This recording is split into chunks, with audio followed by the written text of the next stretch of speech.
साक्षात प्रभाकर दुजा सपवित्र कांती जोशारते परिवर्षत पूर्ण शांति जो नामदेव परिकीर्तने गंगधारा या वासुदेव गुरुजा भवितो पदारा सद्गुरुनाथ महाराज जय जय रघुवीर जय जय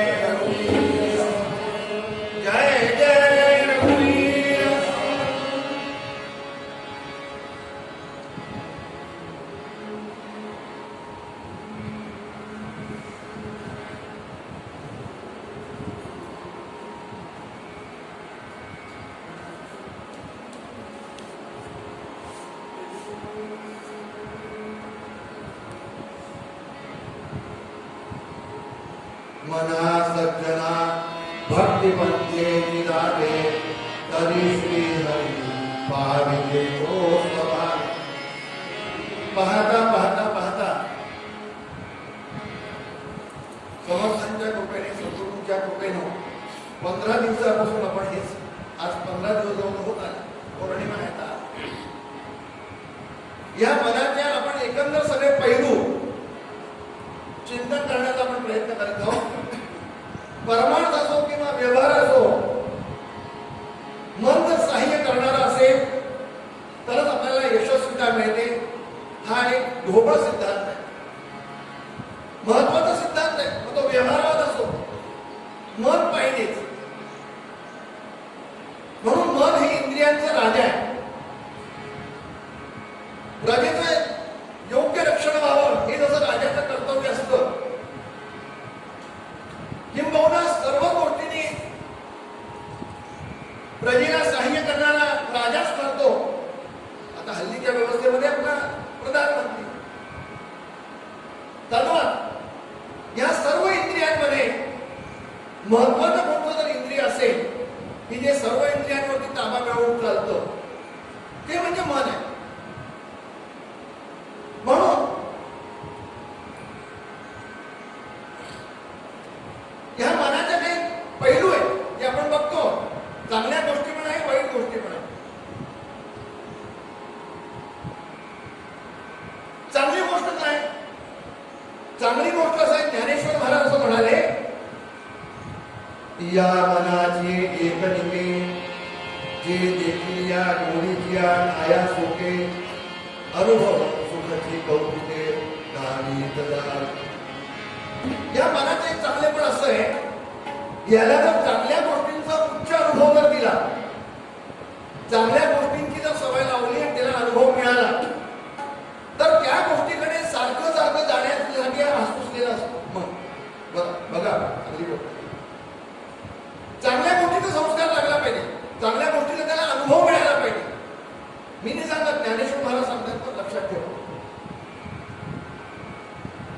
विनोदात सांगू, विनोदापेक्षा तो गंभीरच प्रश्न आहे. जसं तुम्हाला 6 वाजताची वेळ झाली आणि ते मनाला एकदा पटलं की तुम्हाला 6 वाजता तो चैन घेऊन देणार नाही. जय जय रघुवीर. अनुभव सुखाची कौतुक आहे, दावी तर दावी. त्याला एकदा मोडी लागली, त्याला पटलं,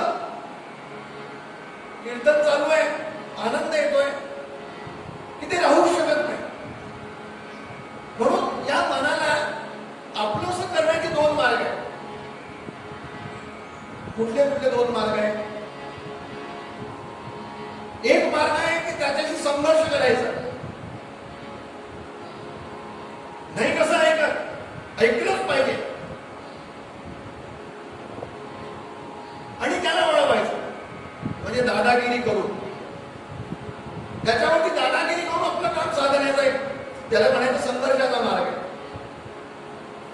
पण त्याचे ड्रॉबॅक्स काय? त्याचे ड्रॉबॅक्स आहे की त्यात शत्रुता निर्माण होते आणि अध्यात्म मार्गामध्ये शत्रुतेची काही गरजच नाही. दुसरा मार्ग त्याच्याकडून काम चालून घेण्याचा कुठला आहे? त्याला शरण जाणे,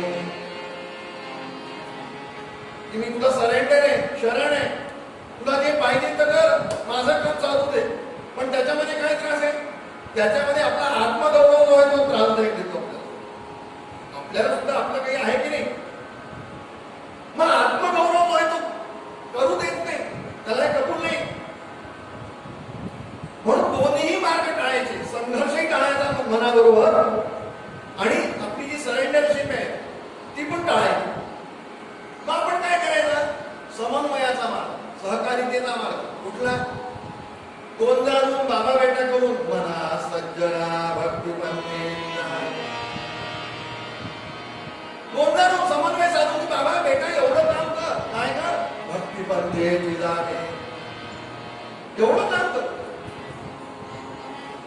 आता भक्तिपंथ म्हणजे काय आपण बघतो, आपल्या काही कल्पना असतात. काय नेमकी भक्ती? उदबत्ती लावणं म्हणजे भक्ती, ती चंदन उगाळणं म्हणजे भक्ती, संध्या करणं म्हणजे भक्ती, जप करणं म्हणजे भक्ती, पूजा करणं म्हणजे भक्ती का? याचा अर्थ असं नका समजू की हे करायचं नाही. जय जय रघुवीर. पण हीच म्हणजे भक्ती का, असा एक प्रश्न आहे. महाराज तर असं म्हणाले, भक्ती ते कठीण सुळावरील कोळी, भक्ती ते कठीण सुळावरील कोळी,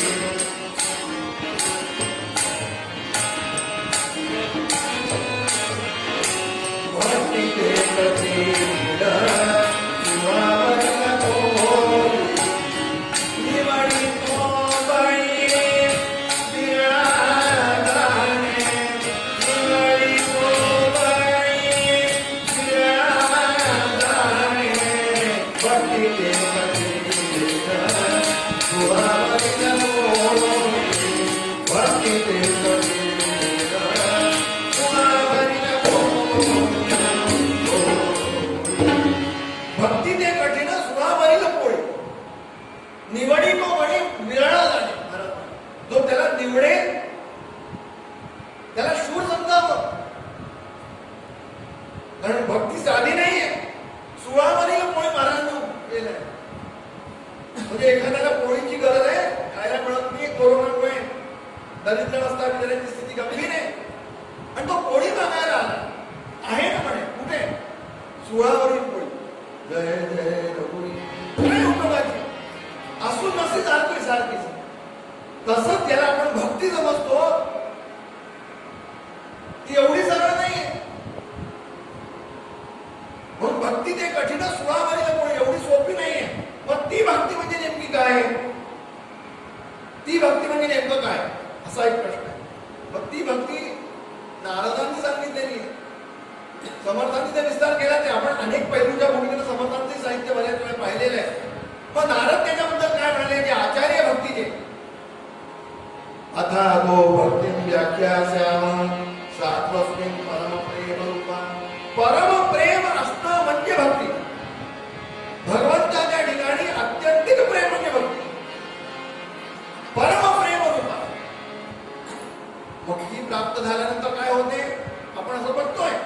यल्लब्ध्वा पुमान सिद्धो भवति अमृतो भवति तृप्तो भवति.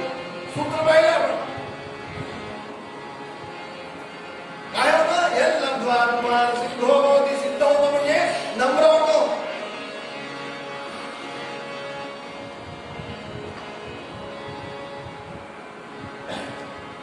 समर्थांच्या साहित्यामध्ये बऱ्याच ठिकाणी आलेले आहे. काय होतं आपण तिकडे लक्ष देत नाही, झपाट्याने म्हणून जातो. हे सर्व संतांना अभिप्रेत आहे. नवे नवे संतांनी तो अनुभव घेतलेला आहे. म्हणून समर्थांचा श्लोक सांगू. यल्लब्ध्वा पुमान सिद्धो भवति अमृतो भवति तृप्तो भवति. मना श्रेष्ठ धारिष्ठ जीवी धरावे, मना बोलणे नीच शोषित नावे, स्वये सर्वदा नम्र वाचे वदावे, आणि मना सर्व लोकासिरे निवावे. जय जय रघुवीर. मना बोलणे नीच शोषित जावे. कारण त्याला एका संतांचं उदाहरण सांगितलं की त्यांनी कसं शोषलं. पुन्हा मनास नम्र वाचे वदावे. नम्रता येते. ही नम्रता अभिप्रेत आहे. अध्यात्म मार्गामध्ये जो भक्तिपंथाचं आचरण करतोय त्याच्याकडून ही नम्रता अभिप्रेत आहे. तोही जर सामान्य माणसासारखा खेचून बोलू लागला तर मग 24 तास मंदिरामध्ये राहायचा उपयोग काय? जय जय रघु. भगवंताच्या सान्निध्यामध्ये ज्यानं भक्तीचं आचरण केलं त्याला नम्रता यायला पाहिजे, नरमता यायला पाहिजे. मला आवाज जरा खेचल्यासारखं होत आहे. चिरकतो आवाज थोडंसं मास्टर राहून बघा. रेकॉर्डिंगचं काही जरी झालं तर त्याला आता तो वर्तमान काळ आपला व्यवस्थित झाला पाहिजे. हॅलो हॅलो ठीक. हॅलो. म्हणून नम्रता पाहिजे. मग अशी नम्रता आल्यानंतर नेमकं काय होतं? यत्प्राप्य न किंचित वांछति न शोचति न द्वेष्टि न रमते नोत्साही भवति. आवाज नाही. नोत्साही भवति. आता रेकॉर्डिंग काही होणार तर वर्तमान प्रत्यक्षामध्ये 15 दिवस घेतात असतो. काही इलाज जास्त वाटतंय. थोडं कमी करा. मास्टरवर कमी करा. हे मास्टरने कमी करा. Hello hello.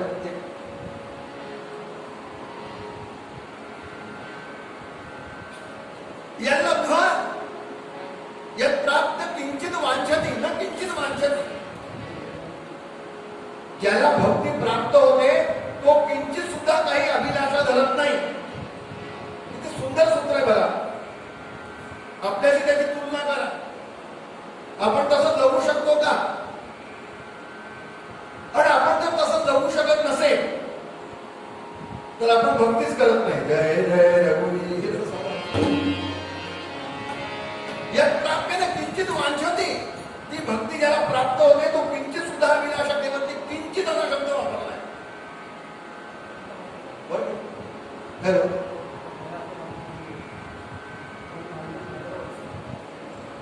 किंचित शब्द वापरलाय. काही अपेक्षा नसते. शक्य आहे का? थोडं चिंतन करूया.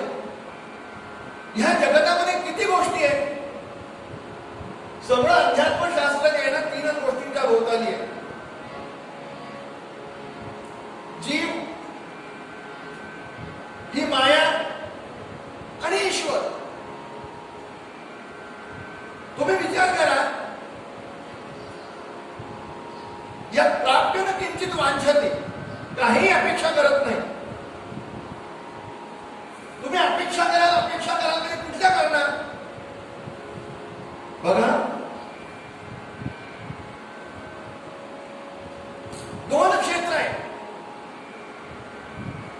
एक माईक क्षेत्र आहे म्हणजे मायेचं क्षेत्र आहे. दुसरं ईश्वरी क्षेत्र आहे. तुमच्या ज्या ज्या म्हणून कल्पना असतील, कामना असतील, अपेक्षा असतील, आशा असतील, ह्या 2 गोष्टींच्या व्यतिरिक्त तिसरा शक्यच नाही. आणि तिसरा करणारा जीव आहे. लक्षात घ्या. 2 गोष्टींची अपेक्षा आहे.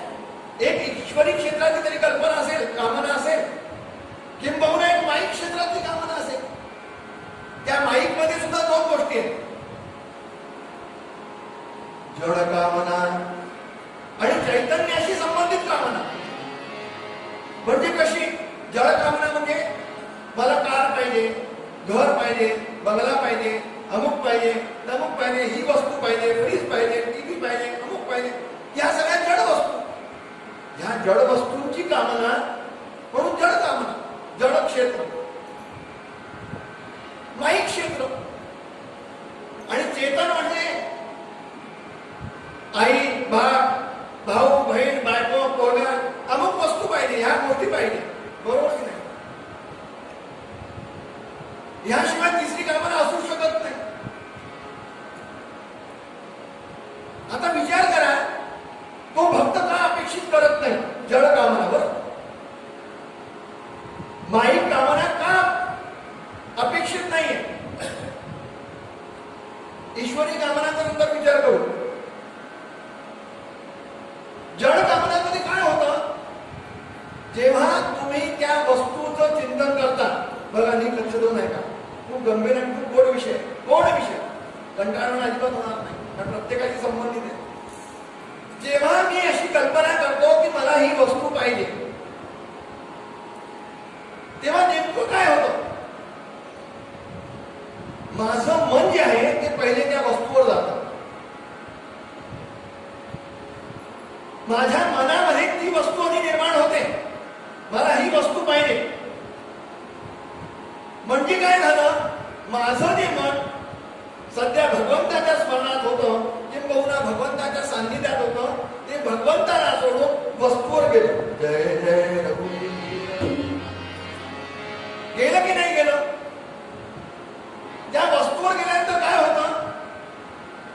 नुसतं जाऊन चालत नाही, त्या वस्तूचं चिंतन होतं, मनन होतं. त्यानंतर ती वस्तू आपण प्राप्त करून घेतो. बरं, वस्तू प्राप्त करून घेण्याबद्दलही बात नाहीये, पण ती वस्तू प्राप्त करून घेतल्यानंतर सुद्धा ती मनात जाते का? जात नाही.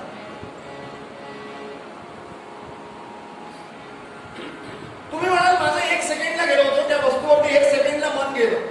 गेला ना 1 सेकंडला भक्ती संपली. जय जय रघुवीर.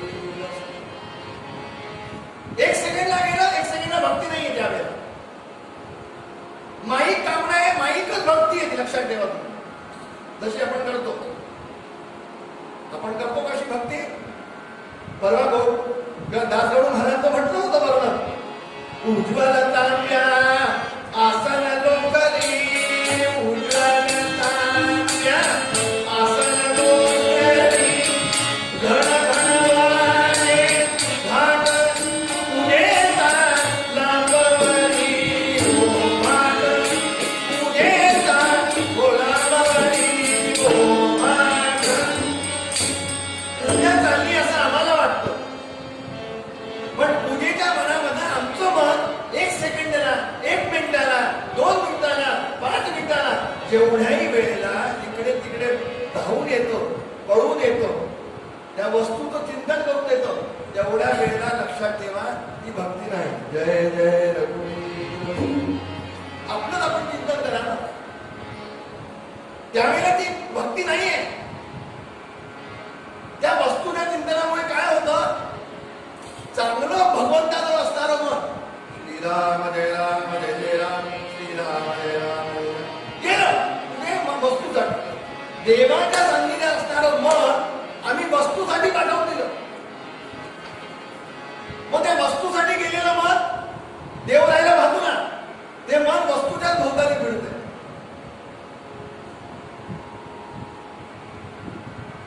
म्हणून ही माईक कामना भक्तांना अभिप्रेतच नाहीये, अपेक्षितच नाहीये, ते मानतच नाही याला. बरोबर की का नको? ते तर कारण आहे. तेवढ्या वेळेला गेलं. बरं, एक आणखी 10-20 मनही नाही, एक मन देवाजवळ लावलं, एक मन वस्तूकडे पाठवलं. मनही एकच आहे. 10-5 मन असतील असं करण्यात आलं असतं, एक इकडे एक तिकडे, एक कीर्तनाला, एक सिनेमामध्ये, एक व्हॉट्सअपवर. तसं नाही, मन ते इकडे लावा किंवा भगवंतामध्ये लावा. म्हणून यत् प्राप्यन किंचित वांछते, काही नको त्याला. तुम्ही म्हणाल हा सिद्धांत मी मांडतोय, काही नको काही नको काही नको.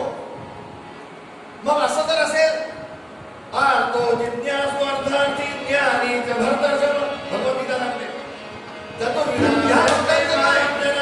चार प्रकारचे भक्त सांगितले, अर्थ, जिज्ञासू, अर्थार्थी आणि ज्ञानी. त्याच्यामध्ये अर्थार्थी पण आहे, अर्थाची कामना करणार. अर्थ पण आहे, दुःखी आहे. बघूया आपण यथाक्रम जसं होईल. मग हे जे मन आहे हे तिकडे गेलं, त्याचं बनवून राहिलं, भगवंतापासून कट ऑफ.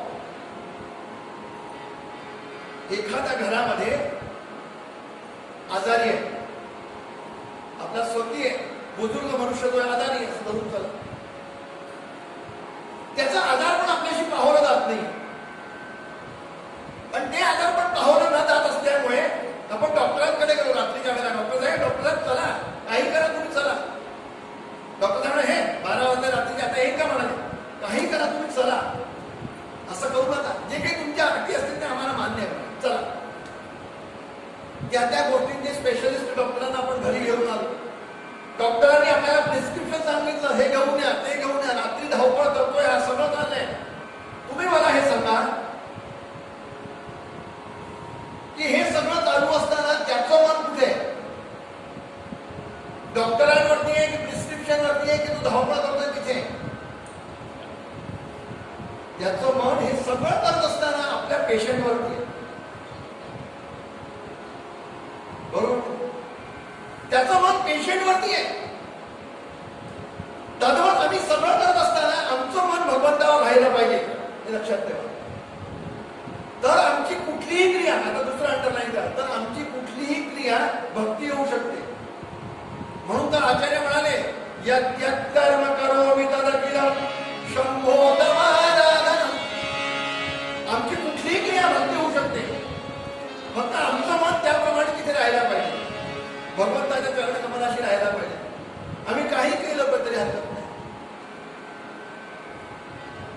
म्हणून माईक क्षेत्रामध्ये हे जे मन आहे, हे मन भगवंताशिवाय इकडे तिकडे जाता कामा नये. म्हणून माईक कल्पना नको, माईक कामना नको. किंचित वांछते असं वर्णन केलं, यात्रा आपल्याला किंचित वांछते, काही ते अपेक्षा करत नाही.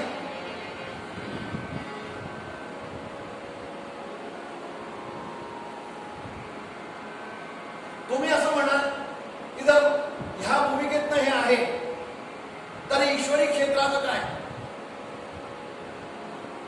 लक्षात ठेवा, ईश्वरी क्षेत्रातली जी कामना आहे, जी कल्पना आहे, अपेक्षा आहे, ती निंदनीय नाहीये, ती वंदनीयच आहे. माईक क्षेत्रातल्या ज्या कामना आहेत त्या यत् प्राप्यन किंचित वांछते, किंचित सुद्धा अपेक्षा करत नाही. पण ईश्वरी क्षेत्रातल्या ज्या कामना आहेत त्या तेवढ्याच वंदनीय, त्या असायलाच पाहिजेत. म्हणून गोंदवलेकर महाराजांसारखे आपण उदाहरण पाहिले की भक्ती भगवंताकडे मागावीच लागते. आपण जर विचार करू, भागवतामध्ये एवढे सगळे उदाहरण आले, गोपींची असो, प्रल्हादजींचं असो, ध्रुवाचं असो, सगळ्यांनी भक्ती प्राप्त केली आहे भगवंताकडून, मागितली आहे. म्हणजे काय? ईश्वरी क्षेत्रातल्या कामना अपेक्षितच आहे. तुमच्या सर्वांनी भगवंताकडून पतिरूपावर हे केलंय. थोडस आणखी विस्तार देतो. तुमच्या सर्वांनी भगवंताला पतिरूपाने भजन केलंय. ईश्वरी क्षेत्रातली कामना आहे.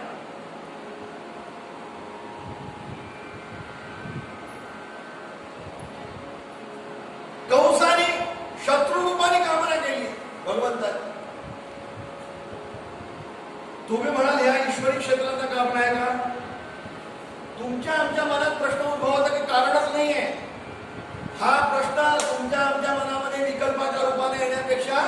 शुकदेवांनी सांगत असताना परीक्षितींच्या सुद्धा मनात राहिलेला आहे. जय जय रघुवीर. परीक्षित सांगताय देवा, कुब्जेनं हे पती रूपानं मारलं, कंसाने शत्रू रूपानं मारलं. मग पती रूपानं मारत असताना भगवान तिला कसं प्राप्त झाले? बघा, ती पती रूपानं वरते. पती रूपानं वरते म्हणजे तुम्हाला गंमत सांगतो, व्यवहारातलं जे पती रूप असतं तेच रूप आहे. जय जय रघुवीर. तेच प्रेम आहे. संतांच्या जीवनामध्ये, भगवंताच्या जीवनामध्ये तुम्ही विचार करा, काही वेगळं इंद्रिय थोडी असतं. तेच मन, तेच बुद्धी, तोच अहंकार, तेच चित्त, तेच ज्ञानेंद्रिय वेगळे असतात काय?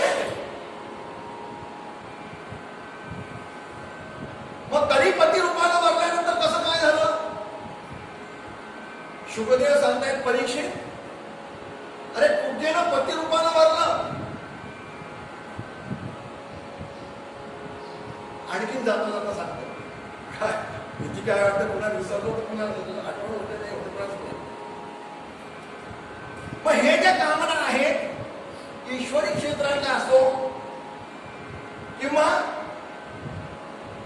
माईक क्षेत्रातले असो, ह्या पंच ज्ञानेंद्रियांशीच निगडीत आहेत.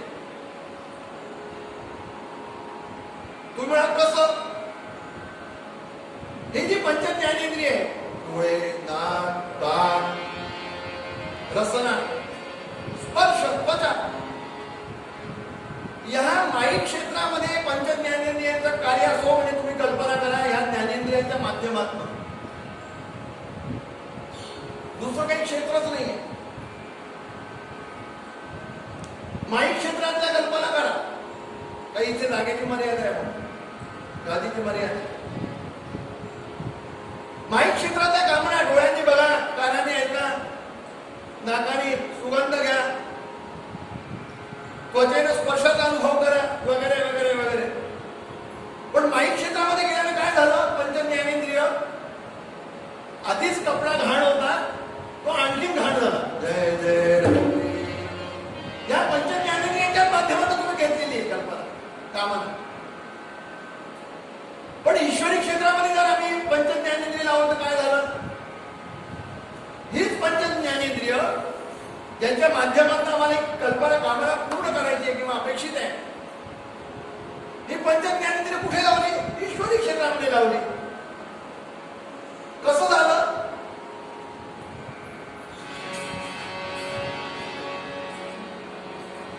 पण एकदा म्हटलंय, राहू द्या, म्हणत नाही.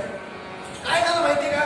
घेई घेई माझे वाणे, तोड नाम विठोबाने, डोळे तुम्ही घ्या रे शुभ, पहा विठोबाने. बरोबर की नाही? आणि शेवटी महाराज सांगतायत, मना बेते धावगे राहे विठोबाने माई. जय जय रघुवीर. सगळे इंद्रिय, पंचज्ञानेंद्रिय, डोळ्यानं आपण भगवंताचं दर्शन घेतलं पाहिजे, घ्यायलाच पाहिजे. नवे नवे भगवंताकडनं मागितलं पाहिजे ईश्वरी काम. कानानं भगवंताचं श्रवण घडलं पाहिजे. भगवंता कान एवढ्यासाठी उपयोगात होते. मुखानं भगवंताचं नामस्मरण घडलं पाहिजे. त्वचेनं भगवंता तुझा स्पर्श व्हायला पाहिजे. तुझं सतत आम्हाला देतो स्पर्शाचा आनंद मिळाला पाहिजे. ही अपेक्षा म्हणजे ईश्वरी क्षेत्रातली कामना आहे.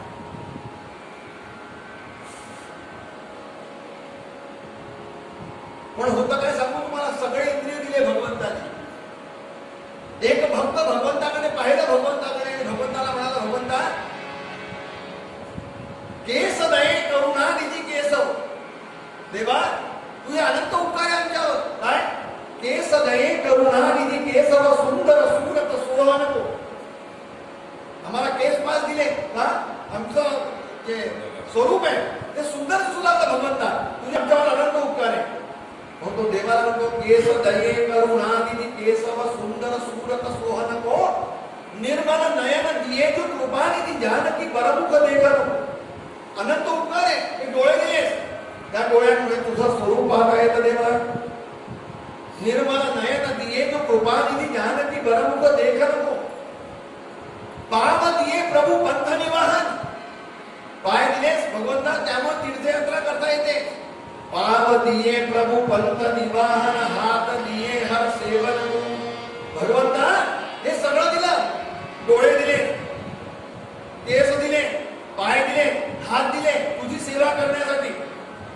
पाव दिये प्रभु पंथ निवाहन हात दिये हर सेवन को. आणि पुढे काय म्हणाला? एक दियो उपकार दियो, एक दियो उपकार दियो, परपेट दियो पथ खोवन को. जय जय. सगळं कळत आहे. असं व्हायला पाहिजे, असं करायला पाहिजे, नो करायला पाहिजे, तो करायला पाहिजे, पण पेट दिये पथ खोवन को. वेळच मिळत नाही या पोटामध्ये. सगळं कळून वळत नाही, कळतंय पण वळत नाही. आणि ह्याला कारणीभूत हे पोट आहे. विनोदाचा पक्ष जरी वगळला तरी ईश्वरी क्षेत्रातल्या कामाला आणि माई क्षेत्रातल्या कामाला, पण ईश्वरी क्षेत्रातल्या कामाला या अपेक्षित आहे. म्हणून तर संतांनी देवाजवळ मागणं मागितलं. मला तुम्ही सांगा, यत् प्राप्यते किंचित वांछते, त्यांची सुद्धा अपेक्षा करत नाही. मग त्यांनी अपेक्षा करावी, हे दान देला देवा तुझा आदिशरण व्हावा. काय मागावं? ईश्वरी क्षेत्रातल्या कामाला अपेक्षित आहे, वंदनीय आहे, त्या मागितल्याच पाहिजे. भगवंताकडूनच त्या प्राप्त होतात. म्हणून तर अंत समर्थ म्हणाले, काय म्हणाले? पावन भिक्षा दे रे दया तेरा. पावन भिक्षा दे दया तेरा. भोला रघुपति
संगीत गायन देलेला, अलापकोणी देलेला, अनेक धाटी देलेला, तद्रुपदामन देलेला. समर्थांना अभिप्रेत होत्या, समर्थांना पाहिजे होत्या. या समर्थांना बाल्यकाळीच प्रभू रामचंद्रांनी दर्शन देऊन दीक्षा द्यावी, म्हणजे जीवनाला साधना केल्यानंतर जे प्राप्त होतं ते अगोदरच प्राप्त देणं हवं. जय जय रघुवीर. त्या समर्थांना अभिप्रेत होत्या का? नव्हत्या. मग का अभिप्रेत होत्या? कशासाठी अभिप्रेत होत्या? समर्थांना वेळ आपली पूर्ण झाली म्हणून राहिलेला उर्वरित भाग उद्या बघूया. म्हणून समर्थ मनाला उपदेश करताना सांगते झाले, म्हणा अरे भगवंताला आपलंच करायचं असेल तर हे मन जे आहे ते अर्पण केलं पाहिजे. म्हणून मनाला संपवतायत, दोजारतायत. मना बनते पितावे